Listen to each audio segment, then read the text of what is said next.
Matthew chapter 5, verses 17 to 20.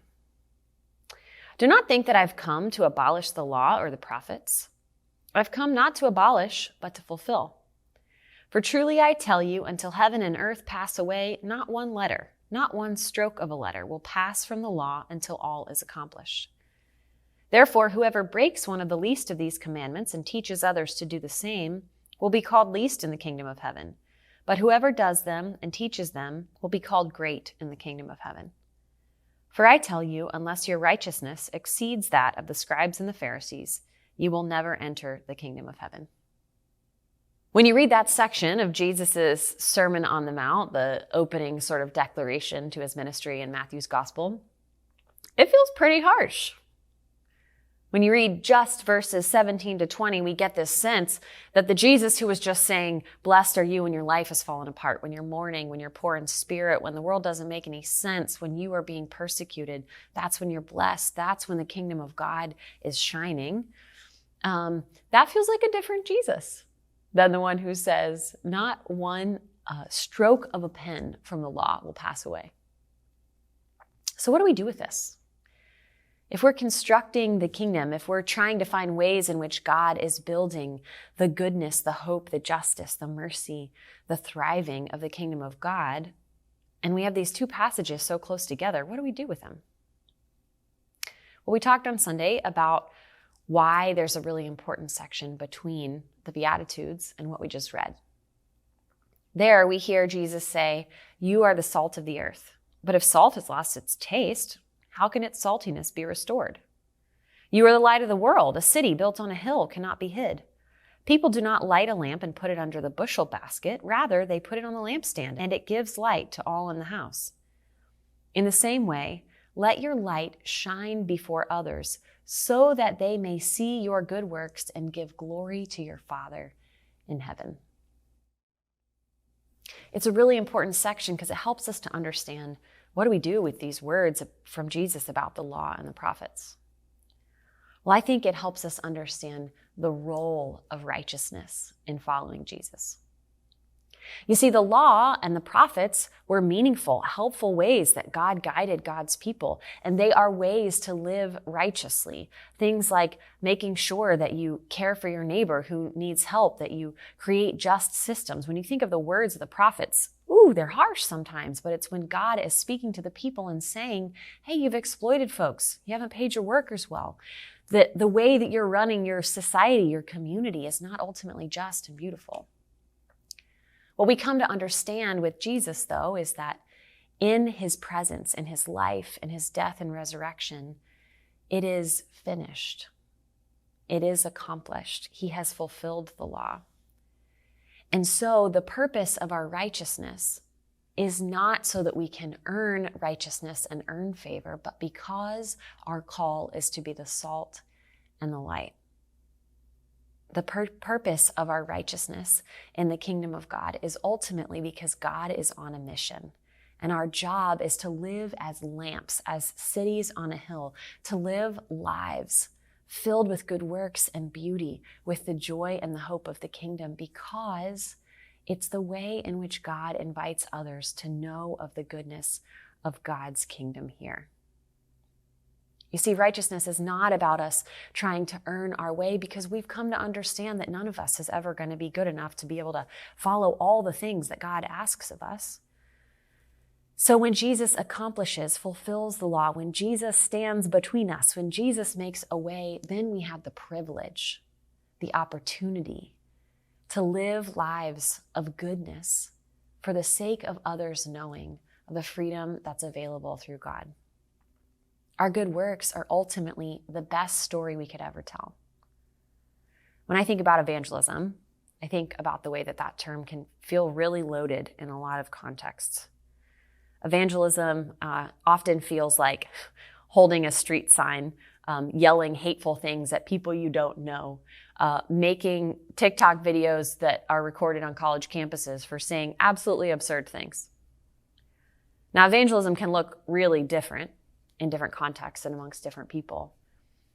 But I think what we hear here is that God's primary evangelism is the goodness and the beauty and the hope of God's kingdom alive in the lives of people who say they follow Jesus and who are seeking common good for one another.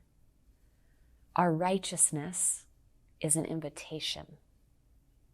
Our righteousness, our desire for goodness, is evangelism.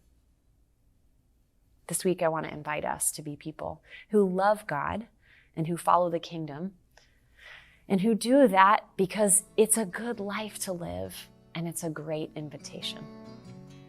Amen.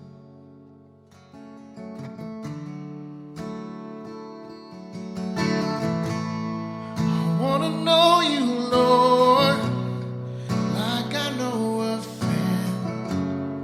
I want to know you, Lord. I want to know you, Lord, like I know a friend. I want to know you, Lord. So I'm laying down all my religion. I'm laying down. I want to know you, Lord. I'm laying down all my religion. I'm laying down. I want to know you, Lord.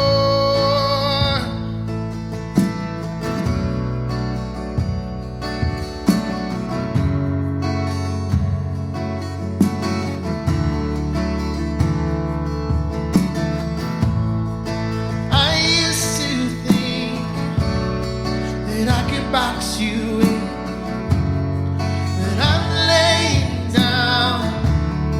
I want to know you, Lord. I used to think that I could box you in, but I'm laying down. I want to know you, Lord. So I'm laying down all my religion. I'm laying down. I want to know you, Lord. So I'm laying down all my religion. I'm laying down. I want to know you, Lord.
no amount of untruth can separate